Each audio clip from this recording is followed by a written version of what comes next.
Antonia, I wanted to say a special thanks to you in the name of the whole CrowdFarming team, because I know that you personally were very hesitant to do this podcast with us, because you're actually, as we say in German, sitting between two stools. You're the daughter of dairy farmers and the friend of a lot of vegan colleagues. You have lots of vegan friends as well. So it is a very tough decision or like a really tough position to be in, and a very tough position to defend. And it feels like no matter what you say, you're going to be offending someone talking about such a complex and controversial subject as animal husbandry, right?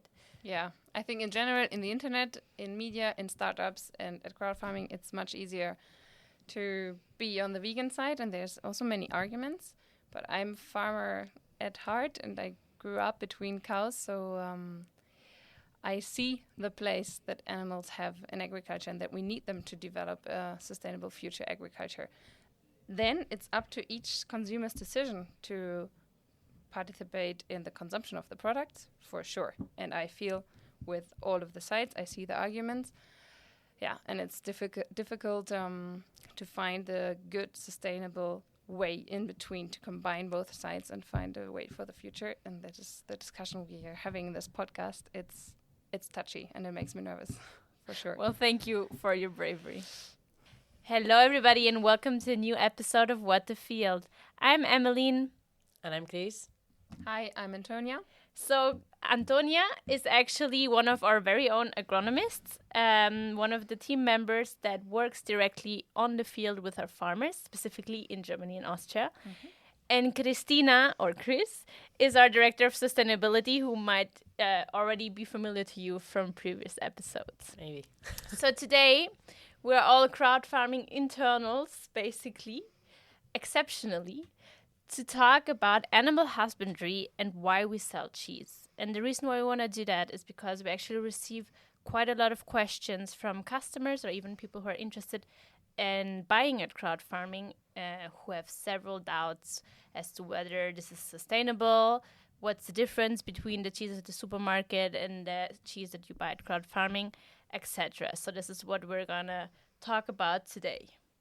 So Chris, and also Antonia, of course, if you want to comment, the famous and probably most frequent question, it's not even a question, but it's almost an accusation that we receive, is that it is not sustainable, or how can we call ourselves a sustainable company and at the same time sell cheese?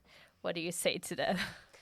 Okay, so first of all, I would say that the way we see sustainability here at CrowdFarming is not black and white. It's a lot of things we can say this is not sustainable for us, but there's a lot of nuances and gray areas in a lot of things. So the way we have decided for now to look at this cheese thing is that not all of our crowd farmers are vegan, and we want to provide to those crowd farmers that are not the option to eat and buy cheese, knowing where is it coming from and who's producing it, and within the crowd farming standards of both sustainability and fairness to the farmers. And that's why we have a team like Antonia's to actually go to each farm and study it in a case-by-case scenario. Then going into, I guess, the most typical questions that we get asked about sustainability, and then we will get into other topics, but are emissions and water. Exactly. In emissions, it's true that livestock, it's a big part of food emissions. So if food emissions, it's around 25% of the total emissions that we have in the planet. Livestock, fishery, and crop production for those that livestock, it's around 30%. So that's a lot. Mm-hmm. But within livestock, we have different things. We have production for meat, we have production for dairy, and we have a lot of different ways of farming. Okay, so in emissions, what we can see is that dairy, for example, its emissions are way lower. They can go from 5 to 7 times lower than meat emissions. But this is tricky too, because many times these two industries are very mixed together. So we cannot make this really Separated strictly. Yeah, line between the both of them. In water is where we see cheese losing, okay? Because in the production of cheese, we use a lot of water, and probably Antonia knows much more about this, but it's true that to produce the same amount of cheese than of regular milk, we need to use at least like 9 times more water and twice the water we need for a kilogram of meat. That is true. But depends on the type of meat, right? I heard that like of course, inside cows of this, meat versus pork does need a lot more water even than cheese, right? So it depends a lot, and these are all averages, but it is also like why we look at this in a case-by-case scenario is that because we don't have the same amount of water in each place, and the same water management it's not done in each farm. So this is why it's super useful that we have a strong team looking at case-by-case scenario, right? Also, we're looking at how this part of farming is not sustainable, but now more and more we're hearing about the term regenerative farming. And regenerative farming does the opposite. It uses livestock to actually retain carbon in the soil and drive it the other way around. So once more, we have to look at it. What we have decided for now is that we are going to sell cheese, and we're going to review this. We have the responsibility, because we have the direct connection between farmers and consumers, to raise awareness, to let them know the impact of their decisions, that we are responsible of how we produce with people like Antonia, and how we consume. And it's maybe it's not only about what we eat, that of course is super relevant, but also how much we eat. How is it being produced? And that's what we're trying to raise awareness about. Yeah. Okay, great. Long answer.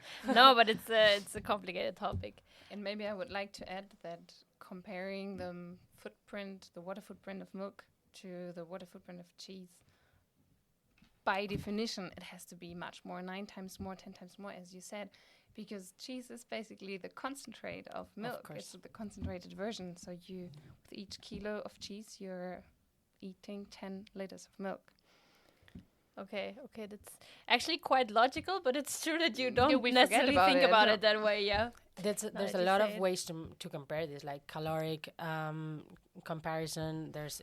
So it's a lot of nuances within the topic. Yeah. Units. Okay, so Antonia, as Chris already mentioned, you are working with the farmers and you see different farming methods, and I would like to get into that. Like, you are yourself, maybe we should mention this to our audience as well, who doesn't know, the daughter of dairy farmers. So you grew up on a dairy farm. So you're really, I would say, embedded almost naturally into this environment. You've seen dairy farms all your life. Now you work with dairy farmers, among others. And so I wanted to ask you, for you, from what you've seen, what's the difference between crowd farming farmers and regular farmers, let's say? Well, you start off with a very easy question. No, I mean, it's true that I'm in the privileged position to really know firsthand each farmer that we're working with in the CrowdFarming network. We have the condition for farmers to enter our network that they have to work according to organic standards, or they have to be in transition in the conversion process to the organic certificate. I think this is probably the first and most important feature that you can likely highlight. What does that mean for the dairy sector? Being organic or not organic? Yeah, being organic or not organic means basically you can sum it up to a couple of very important points. Each animal has more space, be it inside the barn or outside the barn.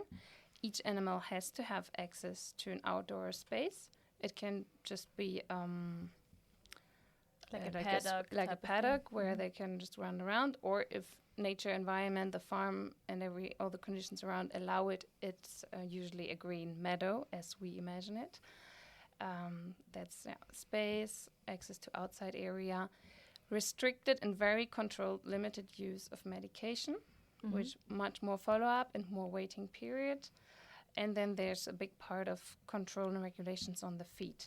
Usually a higher percentage, depending on which extra organic private label you add on top of the European label, a high percentage of the feed has to be farm grown from the farm where the animals live on, and in the remaining feed that is bought from outside, external feed, there can't be any GM sources, plants inside. For example, soy is an important part of concentrate feed for milk production, and in organic farms you can't have GM soy in the feed. Okay, So just to it can clarify, be you're talking about genetically modified. Exactly. When you GMO, say GMO, yeah, perfect. Probably most people know, but in case someone doesn't. No, you're totally right, sorry. Okay, so this is one aspect, right? So farmers of crowd farming, I think this goes for, or I know that this goes for all of our farmers, not just for the dairy farmers. They have to be either organic or in transition to organic, so already working, applying organic standards. There might be, at least with the German, Austrian farmers I work with, there might be one exception maybe with a farmer who has different other labels but not the organic one. But these are really audited exceptions where we went personally to the farms as to all other farms.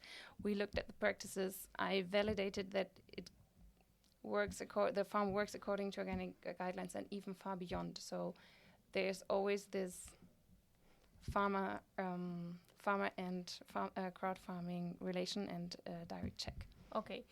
And then on the other hand, I mean, there's enough people who do say organic is not necessarily sustainable. It's arguably more sustainable than conventional, but kind of also depends on whether the farmer has a really big farm, if it's a family-owned business, etc., and the concrete practices applied.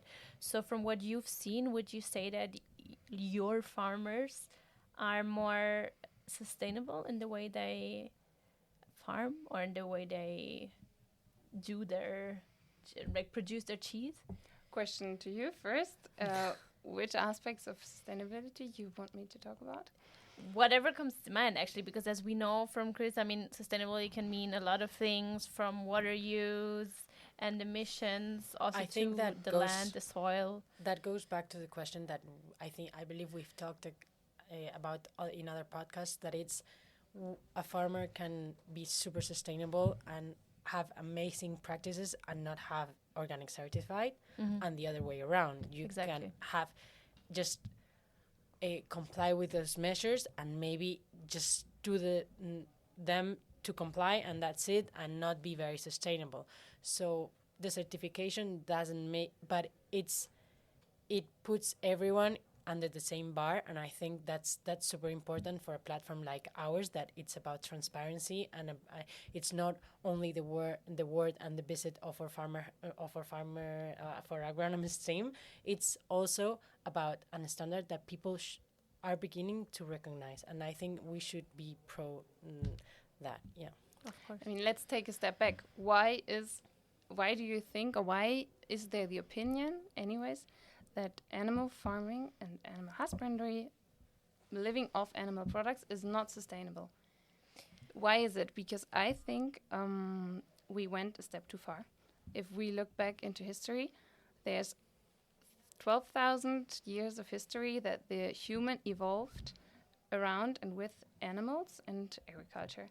So we really co-evolved, and personally, in my life, I co-evolved 30 years now with and around the animals, and I can tell you that the human body adapted to the animals, and the animals in some part adapted to the humans.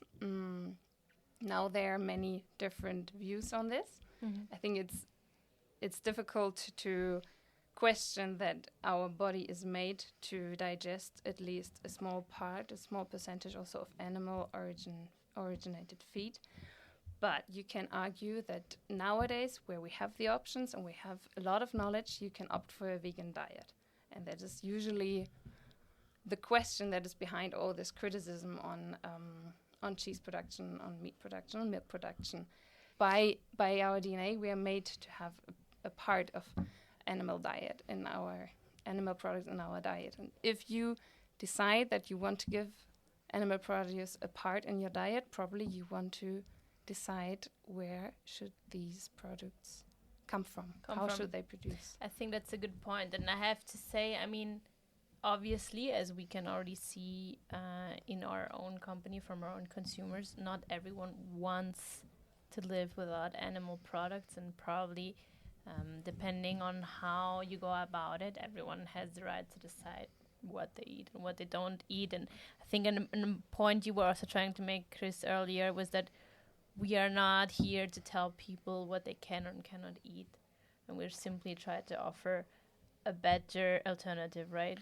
Yes, that's true. If we were to believe, like, and that's we review some of our convictions every now and then, and some of them are more polemic than others.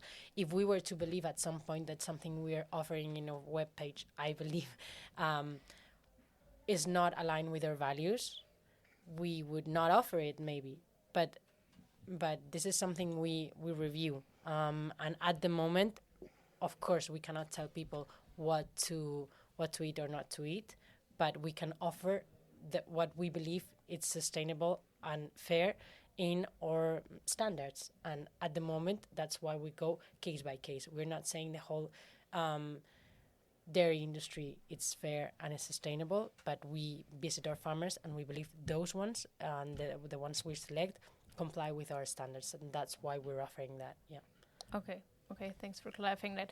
I mean, I think a lot of the discussion, why it is even put into question whether consumption of dairy, consumption of meat, etc., is sustainable, is actually came a little bit with the advent of these macro farms, right? So basically, you could say they're almost meat or dairy factories, because you have, in a very industrial setting, a huge amount of animals living in, for me, abominable, really sad circumstances. I think we can all agree on that.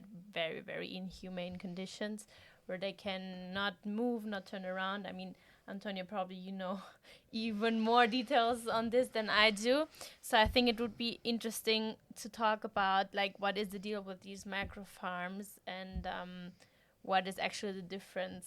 Important. I think most consumers would agree, especially in Europe, because we still have the old agricultural landscape in mind. Yeah. And we have the pictures and we know how a family farm looks like, because luckily we're in this lucky situation that in Europe we still have a lot of family farms, and we would like to eat food that comes from family farms. Yeah. But as you said, in the last maybe 50 years, more and more factory farms that are not family run were coming up, and their conditions are different. They're more profit driven. It's not the owner who stands maybe in the barn, works with the animal, but the owner is behind the desk and is managing.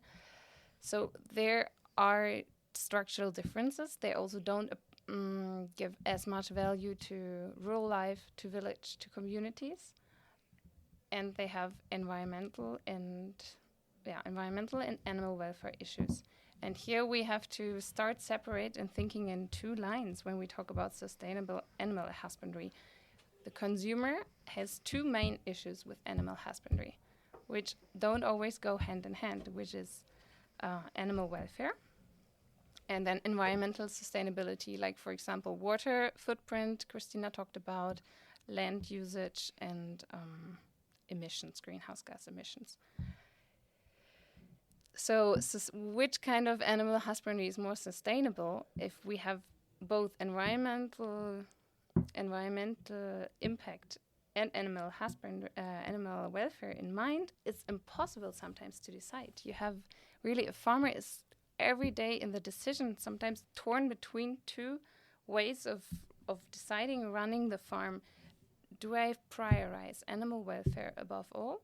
Or do I prioritize environmental sustainability, reducing my my greenhouse gas emissions, the animal emissions, to the most possible? Do I want my pig locked up in a barn so that the greenhouse gas emissions from the pig and from the slurry don't get outside the barn? Or do I want to open up the stable, bring light and air into the stable, have the animals, the cows, the goats running outside, inside, depending on the weather, but then also free flowing of the emissions to the atmosphere.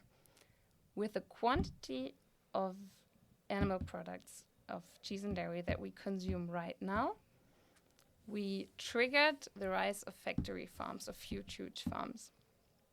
And there we have a multiplication of greenhouse gas emissions and other negative impacts.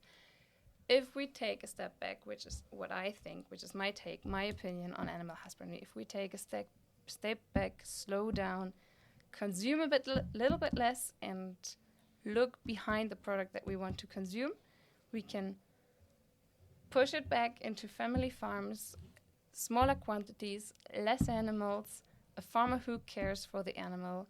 Like I lived my whole life, my father, my mother, my sister, they wake up every day, they stand in the barn, they know each animal, they know its strength, its weaknesses, its history, whether it's a curious cow, whether it's an annoying cow, whether she's shy, whether she is loves to cuddle.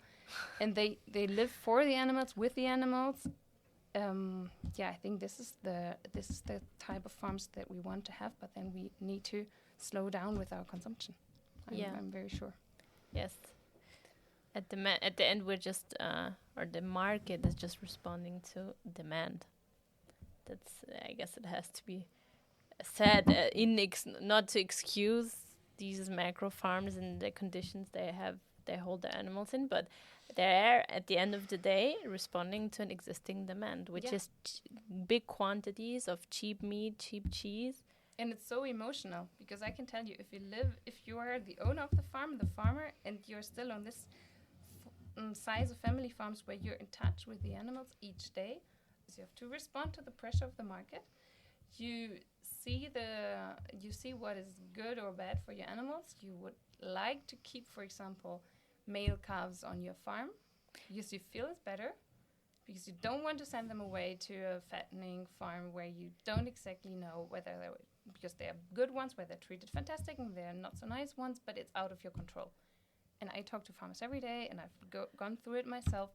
You would love to keep them all and fatten them on your own farm and then sell them. But there's so many limitations, and there's not a good market for it, and you won't get a good price. So maybe then you would have to sell your cows, all your cows, because you can't survive. You can't do it all. No. Yeah. Unless the consumer decides to give the farmer a market for it, there's for the moment no way. And I see so many farmers torn between the two sides. It's so difficult.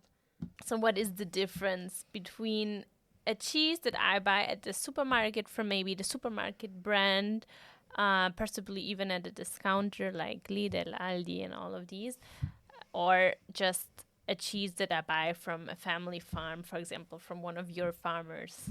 There's still quite a big amount of many farms in Europe that produce milk and deliver to a very small amount of very, very big dairy plants. Mm-hmm. I know the German market. I know that there are maybe a handful of big, huge dairy plants, big company names. If I would name them, you would probably recognize them directly. And they kind of control the largest share of the milk market. That doesn't mean that if you buy cheese made in one of these big dairy plants, you don't buy cheese made with milk from small, amazing, super cool, fantastic family farms. They are in this network, in this mill. They can't escape, and they deliver to one of these big five, for example. You have maybe a great farm anonymously behind a huge cheese-making factory who dictates the price. So this is the issue, I think. There's a lack of transparency, there's a lack of knowledge, and it's just an usually quite boring standardized product. Difference at CrowdFarming, I only pick farms that not only are family farms, but they also decided to take the second step of milk processing onto their own farm. Mm-hmm. They decided to invest a lot of money and build their own cheese factory, a little Hofkäserei, we would say in German, a little farm cheese factory where they themselves turn their own milk by hand into cheese. not by machines, completely machine driven as you would have it in one of the big dairy factories throughout the land, but by themselves, the husband, the family, or some few employees that they really. I've been there. I've been in the cheese factories and these small farm cheeseries. It's amazing. They really bring the milk in. Sometimes it's not even cooled down after milking. They directly add all the what's lapped called in English, the rennet to it. Then they cut the cheese. Then as soon as it thickens up, they fill it into the small molds by hand. After 8 hours of dripping out the whey, they turn them around, they give it into the salt bath, and then comes at least 4, sometimes 6, sometimes a month of brushing by hand with salt or with culture, with cheese culture. It's an incredibly loving, caring, intense process of producing a unique piece of food. And I think this concept of turning milk into cheese at the farm, only with the milk of this farm, is what offers this wide variety of tastes, of flavors, of great cheese experiences, and that's why we have so many cheese lovers buying at CrowdFarming, because it's a much more unique product than mixing the milk of 3,000 farms in one big dairy factory and turning it each day into tons of the same standard cheese. Yeah, by using machinery more than loving hands. Exactly. It's still it's still nutritious, and it's still safe and probably okay product, but it's just not an experience. Not if you're a real cheese lover. So Chris and I are not dreaming of tasting this cheese right now. I talk to the farmers and they tell me, thanks to the direct sale, I was able to, for example, enable that the calves stay at least 2 weeks with a mother cow. For example, because I put an extra atop, like an extra bit on the price, my consumers are willing to pay more to pay for this knowledge that the calves stay 2 weeks with a mother cow, or other additions on the farm. But there's a limit to it. I was actually wanting to ask about this because this is probably also one of the more frequent questions we get or even attacks we receive, being like, okay, but your farmers are terrible because they separate the mother animal from its baby, right? Be it a cow, be it a goat, be it sheep. Usually, almost every dairy farmer for a very long time, this doesn't have to do with modern farming, not at all, at least in the areas I know in Austria and in Germany. They have been separating usually on day one directly after calving, just the giving birth of the cow. After calving, they separate the calf or the little goat or the sheep. The lamb, the lamb from the sheep. This makes totally sense. Like, you really have to know all farmers do things for a reason. They don't just make it up. They do it for a reason. And if you... there's an economic reason, and there's also an animal welfare reason. Because, first of all, if you leave the calf or the sheep with the lamb with the sheep, you will not get the milk. The little kid will get the milk as it's supposed by nature. If you then want to separate after a few days, because at some point you say, okay, I cannot run a farm, I cannot live off this if I just don't milk the animal anymore. You would lose the milk otherwise. You separate them later, and grief is much higher. They started to build up a real relationship. There's much more bonding. You separate them and they suffer. They really get sick of suffering. The alternative would be to wait at least 2 weeks. That is why I mentioned this example. And then you do step-by-step separation. For example, during some hours of the day, you separate the calf from the mother cow, and then you bring them back over the night. That way, the calf starts getting some other feed or some other milk, but also keeps suckling maybe during the hours they are together. What does this mean? A lot of extra management, because the farmer has to look after each cow, match the right cow with the right calf, bring them back together, bring the cow to the milking shed. lots of management, and these are so many extra hours that have to be paid. Yeah, right. For sure. If you want to do it in a nice way and not causing even more suffering, it's very expensive and complicated. I know many of our farmers take the opportunity that you have at CrowdFarming, because we talk about this on the farmer pages. In What Adopt, in the section What Adopt, on each farmer page, a project page at CrowdFarming, for each farmer, you can read what do we do with the offspring of the animals, what do we do with the male offspring, how do we work. If there's any information that you would like to have more info on, ask us, write us, and we can go more into detail. I think this is actually really important to spread knowledge or information, like foster this exchange, because especially people living in the cities probably have never set foot in a cow stall or even a farm in general, much less a dairy farm.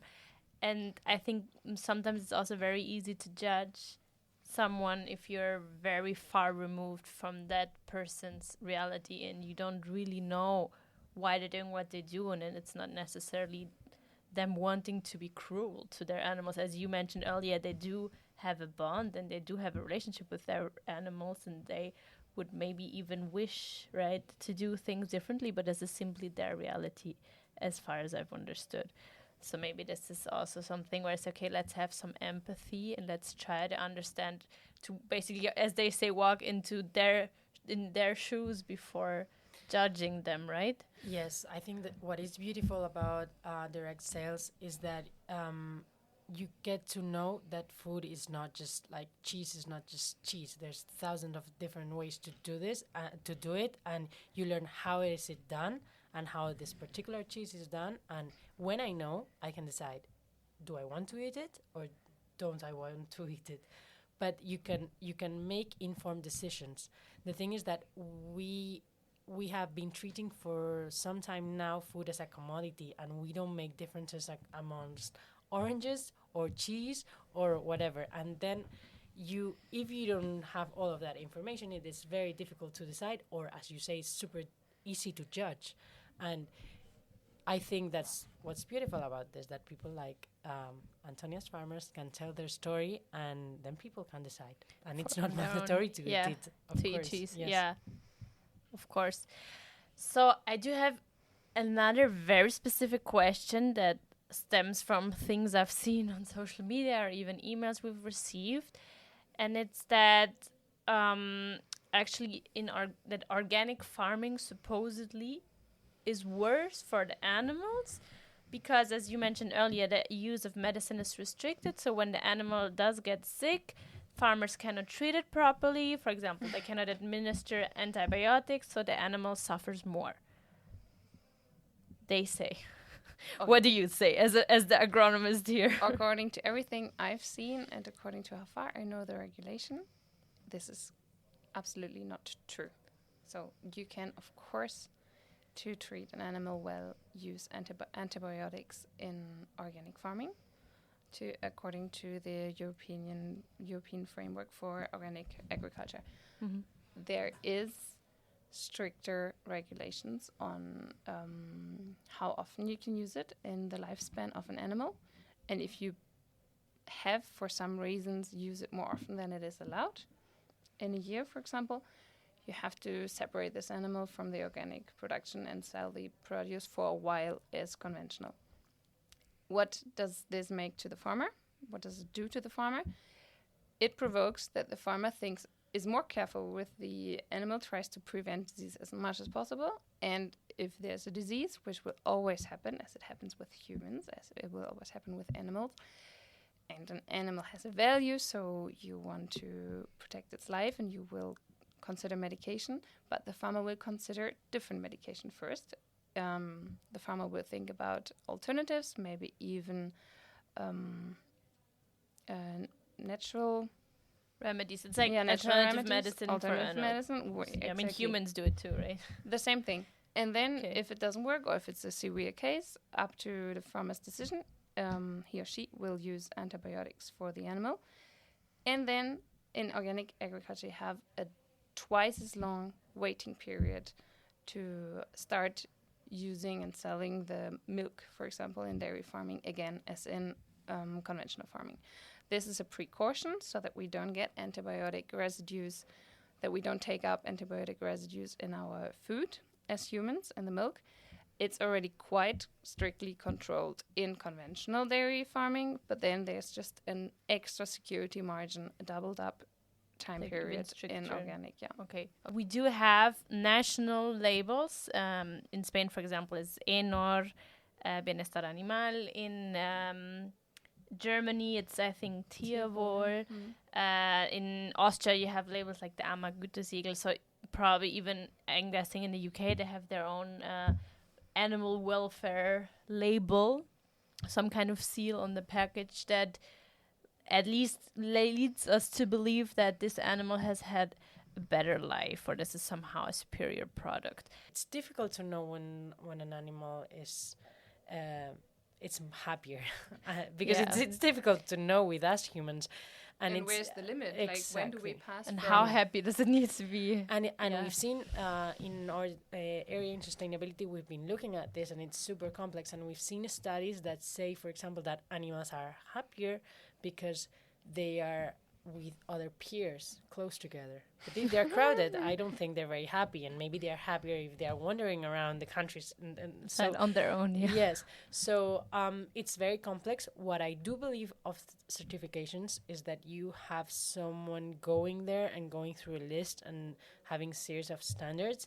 And I think sometimes, as with organic, maybe it's not enough, but it's moving in one direction. So better than nothing is what you're saying. Yes. But again, so for farmers, I guess it's difficult to have more and more standards to comply with so that you get a certain price. So I see both sides, and I don't have, this is what I've heard, I don't have one opinion, and I think it's a super complex topic that could lead us to even philosophical issues. Discussions, like what is being happy? What is happening? Yeah, that's a good point.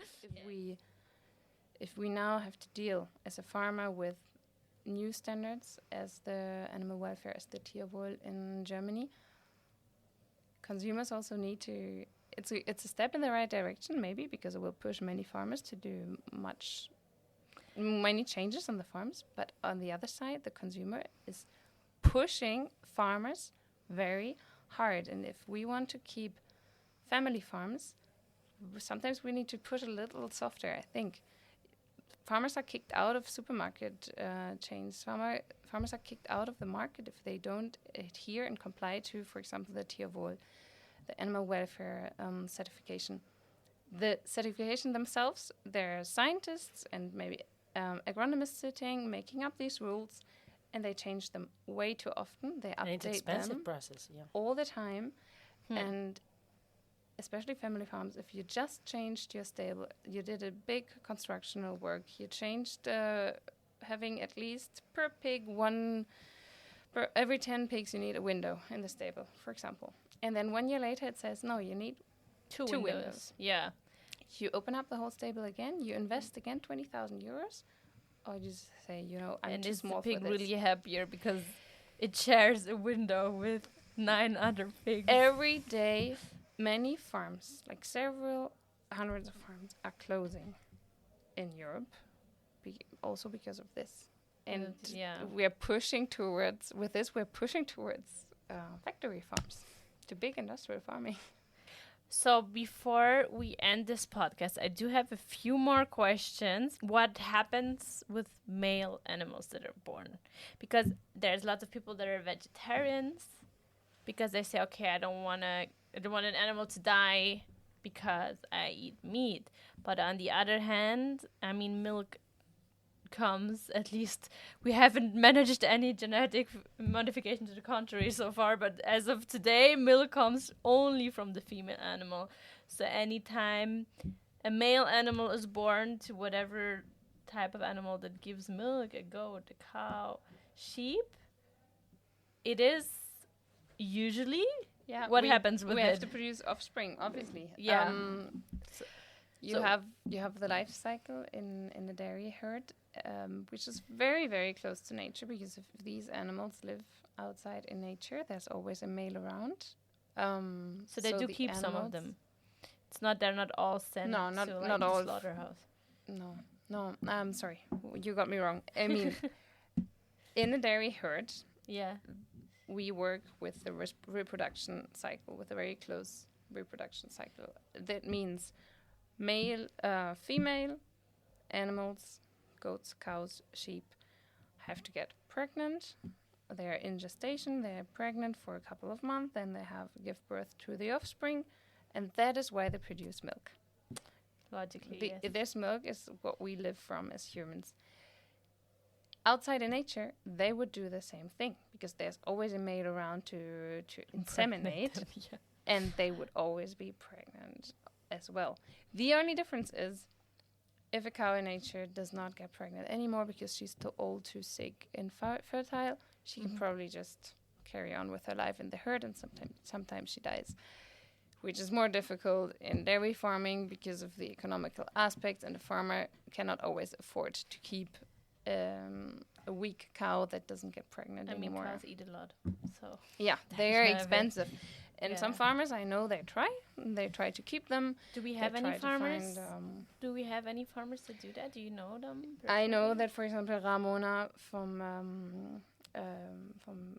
the Alps, they are producing mountain cheese, Allgäuer mountain cheese. She's trying how to keep the animals. Many cows she already kept on the farm, but she says, "Hey, it's so difficult. It's so expensive. How can I And you need the can I space really also. can I really raise the price of my cheese so much?" So she's doing efforts. Linda from Bauerfreigeist, she's constantly thinking about these processes. Same thing with the calves. More or less 50% of the calves will turn out male. This is law by nature. Yeah. The female calves, they come in handy because you can use them to either enlarge or substitute other animals in your herd. Because at some time, if always animals dying, dropping out, you keep the female calves, you raise them up, you keep them in the herd, or you can sell them to other dairy farmers. Male calves are usually, they don't give milk. You don't want to keep them on the farm. So you have two options. You keep them for meat production on your own farm, or you sell them to a fattening farm. Both options are done, but it's just not as easy for a dairy farmer as it is for a fattening farm to keep these animals. They have to find solutions. They have to find a way to commercialize that meat also as organic, and there's not as much market demand as it is for the organic milk. Talk to Linda from Bauerfreigeist, go and visit the farm, try the cheese, and talk with her, because she's working on a concept how to keep the brother calves, as she calls them, the male calves on the farm. If you have a good idea, if you know how to commercialize the cheese, paying also the brother calves inside the whole farming concept, then we'll be really happy, because we're thinking about it a lot. Well, now that we're at the end of this, thank you so much, Antonia, for this explanation, and that we've talked about these more difficult topics. And there's enough people saying, okay, but if this is the situation, then wouldn't it be just better in this sense of like avoiding animal cruelty, whatever that means to you, to not have animals at your farm and to not produce cheese at all, which is obviously a very fundamental, very philosophical question. Also keeping in mind all of the cultural aspects and the cultural role of cheese in the culinary traditions of a lot of countries, especially France, but I mean also Germany, also Spain. So it's kind of hard to imagine France without, it's like saying France without wine, right? In a sense. Yeah, Netherlands and the Netherlands, and exactly. Austria, So I think with many cheese nations. And Europe, then, as you said, after all, animal husbandry is something that has been done for a large part of humanity since humans have become settlers, basically, right? So it's there is also land we cannot use without animals. exactly There's marginal land, not so fertile land, vast grasslands, and we have the amazing help of ruminants which are sheep and goats and cows that can eat grass and turn it into delicious cheese. Otherwise, we would just not use these lands. Or even there, in our founder's farm, Naranjas del Carmen, the orange farm, he now has sheep grazing between the orange trees. To have natural lawn mowers, obviously, with reduced energy price. But on the other hand, sheep mowers, yeah. But on the other hand, as we already touched upon with Chris much earlier on in this podcast, also because it's essentially part of regenerative farming practices, and it can actually help revive the soil, and it's becoming really interesting, the part of integrating livestock. I think it's trying to mimic nature in that sense. It's designed, it's not just a lot of regenerative farmers and associations.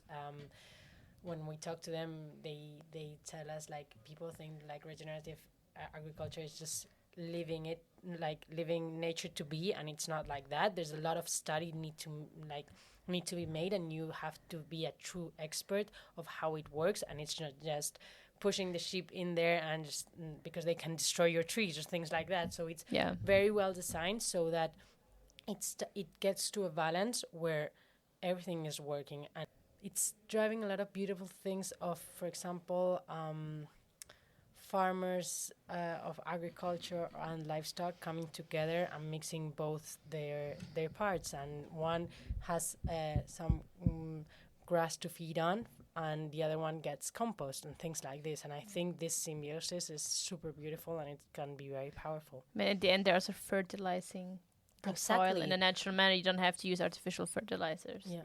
We might even run out of synthetic fertilizers at some point, or they get very expensive. Also, they already are, right, with the crisis, in the current crisis. Okay, so one very last question: what do we need to do to make the sector, the livestock sector or animal husbandry, more sustainable or more ethical? Like, you can pick an aspect. Maybe you get the sustainable question, and and Antonia gets the animal welfare related question. I think it's about information, knowing the source, and maybe reducing how much you eat, because a lot of many times the question with all of this is, if we stop eating it, if we only eat organic, it's too pricey, there's not enough for all, things like that. So step by step, try moving that way, know the source, and maybe it's you shouldn't eat so much cheese across the week. Maybe it's limiting your portions and seeing how much you eat and buying it from a source or an organic source. And I would I think it's